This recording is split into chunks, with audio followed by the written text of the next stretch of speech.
After the performance on the Saturday night, I mouthed to Simon, "You owe me one big time."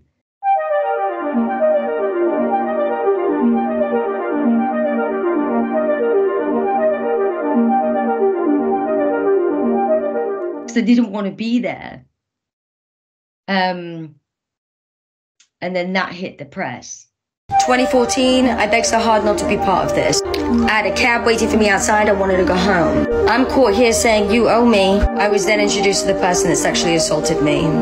Anyway, on the Sunday, I was back there, and I was up in Cowell's dressing room bar area, and I said, "The least you can do, seeing as you have everything of mine, and the only thing I know what to do, the least you can do is let me write for your artists." So Simon calls over. He was the global head of A&R. And he looked so vacant. Anyway, Simon said to him, "When you both are out in LA, I want you guys to have a meeting to discuss, Katie potentially songwriting for people on the Psycho label." When we got back out to LA, we met at the Mondrian Hotel. And who was this guy? He was the global head of A&R for Psycho. What's his name? You don't want to give his name?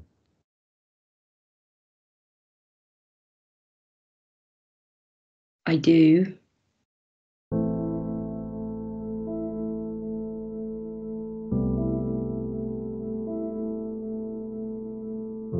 Yeah.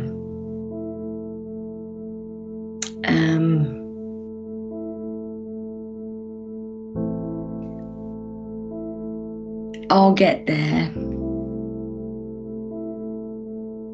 You don't have to give his name if you don't want. I can see what it's doing. Simon's called it on, so that's what the important thing is, yeah. It will come out in the end, Katie.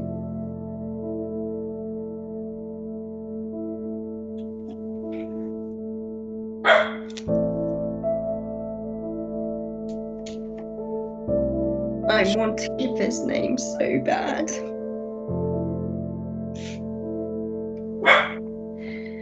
If you don't want to, listen, it's fine. But it will come up in the future, because when people see this and talk about it, the first thing people are going to say is, "Who was he?"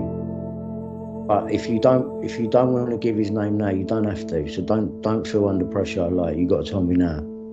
It's bad enough that Simon Cowell has called this meeting on, and this geezer's done what he's done. So if you don't want to say his name, you don't have to. All right? So don't feel under pressure. Don't feel under pressure. I just get mad at myself because I go. No, I can see you're scared. No, it's just everything closes up and it's so annoying.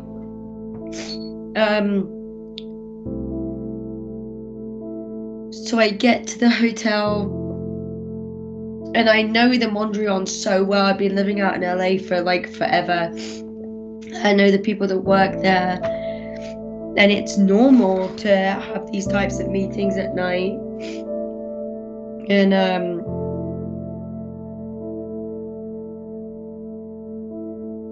I emailed Simon's peeps.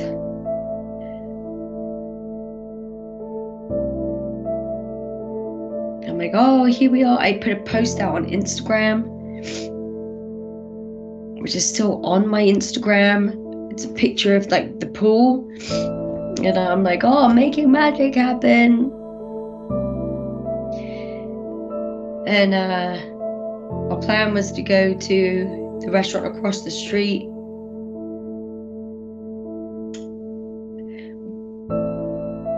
It's weird.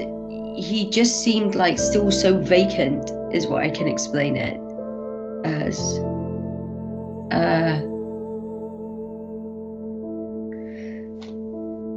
going to have some coffee. Yeah, take time.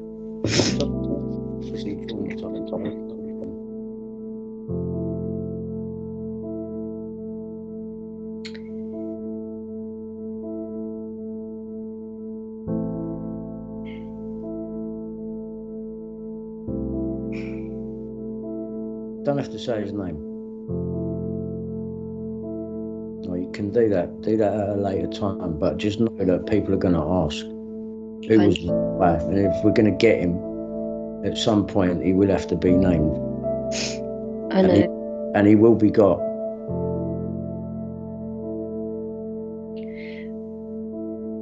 We were having the conversation, and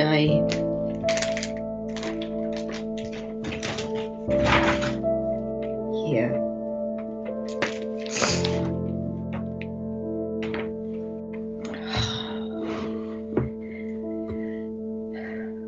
So, On the 17th of April, hey.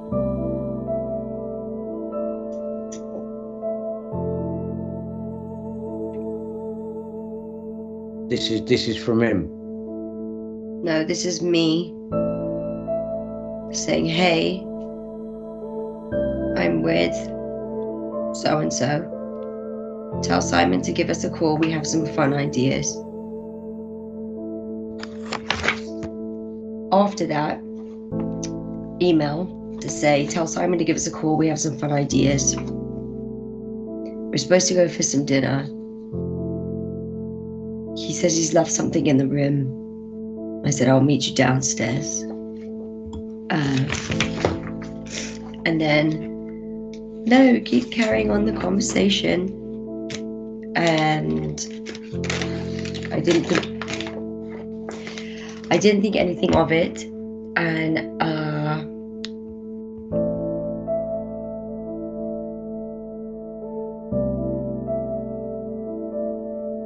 I know that hotel like the back of my hand because I had stayed there for a long time.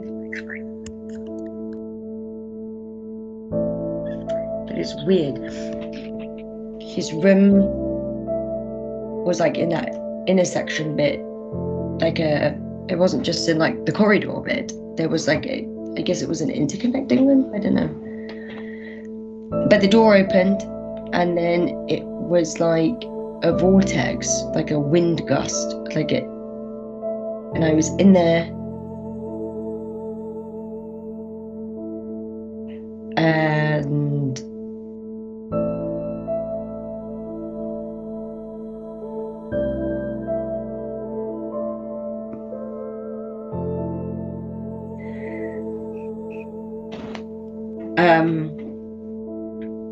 I wasn't able to get out.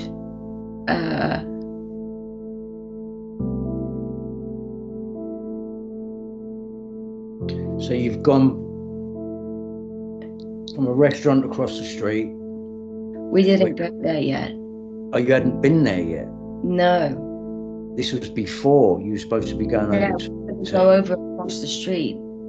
You've met this associate of Cowell's downstairs in the lobby. Yeah, in the Sky Bar. Right, and then he said to you, I've forgotten something in the room. Yeah. And let's keep the conversation going, meaning come with me. Yeah. Right. Because I was wait downstairs. Right. So that's how he's got you to go upstairs with him. Yeah. Right. So you've gone up to upstairs.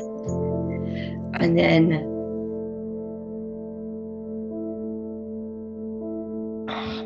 I know it's going to be hard, right? But from the moment you get to the room, the door opens, and you go in, just as best you can explain it. I know it's hard. But if we're going to get these people, they need to be shown for what they are. Because it's clearly traumatised you. Anyone will be able to see that from watching this. Anyone will be able to see that. But this is, as I know it's hard for you to do it. Right? You can see what it's done to you.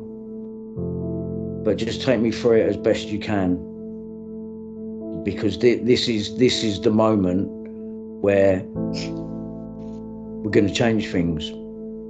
People need to see what happened to you being a contestant on that show and what really goes on behind the scenes.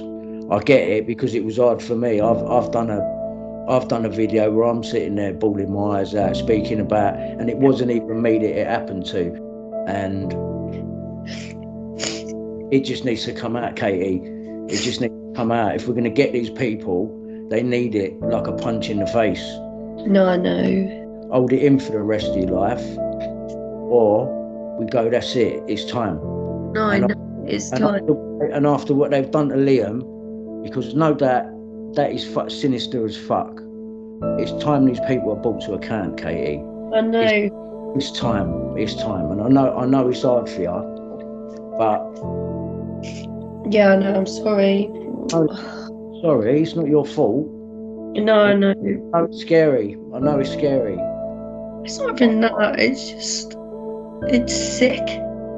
It is sick. There's sick people that run the industry. It just makes me feel sick. It makes me literally want to vomit. Yeah. I'm in this room. I'm against the wall. Next thing I know, this guy's got his trousers by his ankles. His tongue's in my mouth. All I can say is I'm on my period. Thinking like, oh my God, I'm gonna get raped.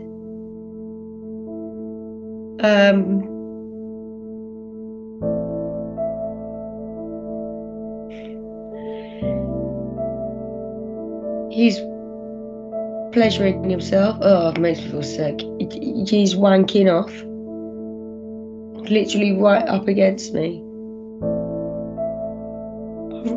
And I'm like, what are you doing? Did he switch like that? Did he just switch from... He was so vacant. Like, it wasn't like a meeting where you would walk into a business suite and be like, hello, nice to meet you, and then someone shoots the shit. He was just like vacant. I can't explain it. Like, he wasn't a suit wearer. He was a young guy, like low slung jeans, you know, probably smoked weed, God knows.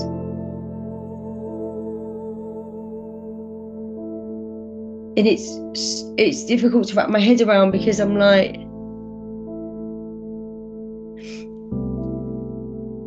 I didn't have a gun held to my head, God forbid. But when you're pinned up against a wall and this man's trousers are down and you're like stunned, like, what is going on? And then he's wanking. Yeah, it's too late to... So, and where would you go? You know what I mean? You're there on your own. I couldn't even move. What, he had you literally picked up against... Oh, I literally could vomit. What, did he have his hand around your throat or something like that? No, he just had his like tongue in...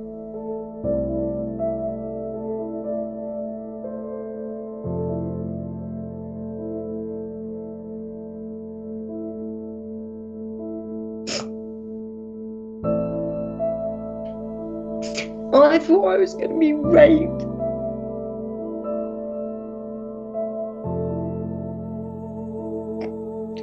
I just said, oh, I'm on my period. And then everything happened just so fast. And he came. Oh.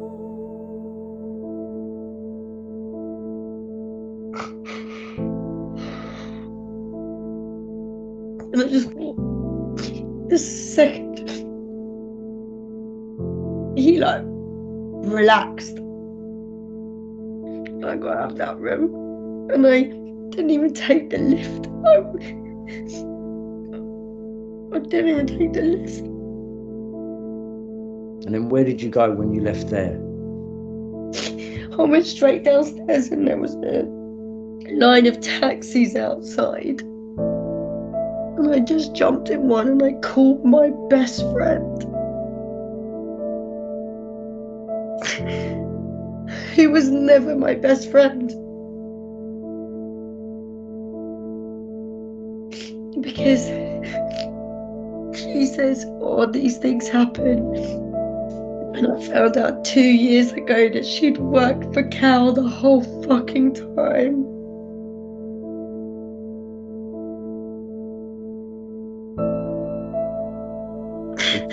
Ever see this geezer again after?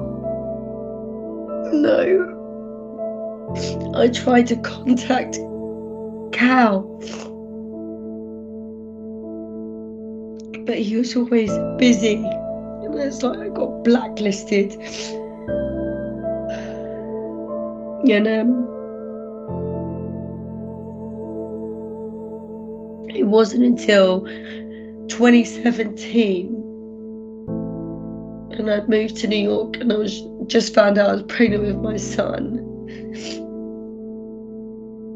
that the Me Too movement was happening. And women were talking about their experiences, and I called my best friend at the time and I said, see, it wasn't nothing.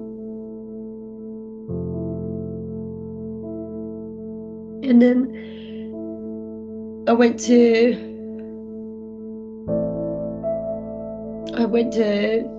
do a story about it because I didn't know what else to do, because I was clearly wrapped around my best friend's fucking finger. It was never my best friend. She was a fucking, what you call it, chaperone, minder, fucking guard. I don't know what you call it. And then I got letters from Carter Ruck,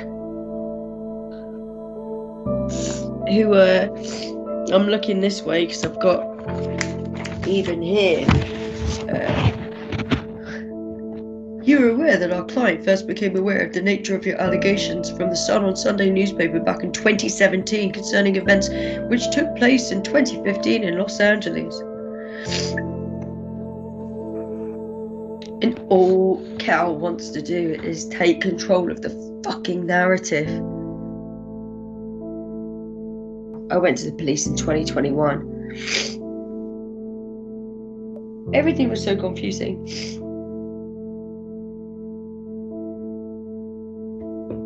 And frightening. I mean, it's not just a normal everyday person, is it? It's Simon Cowell. It's that old Jimmy Savile factor again, where people don't think they're going to be believed. I was so fucked.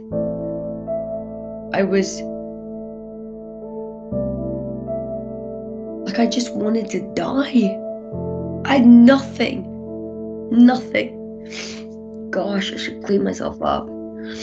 Sorry. It's fun. But like, I just wanted to die. I had this piece of shit that owned like my whole back catalogue of songs. I've been publicly ridiculed and then just so badly sexually assaulted, and I had nothing. And then it's like, where'd you go from there? Because you're signed to a man who's got you to have a meeting with people like that. Where'd you go from there? Fucking did nothing about it. He kept this guy on as a fucking employee.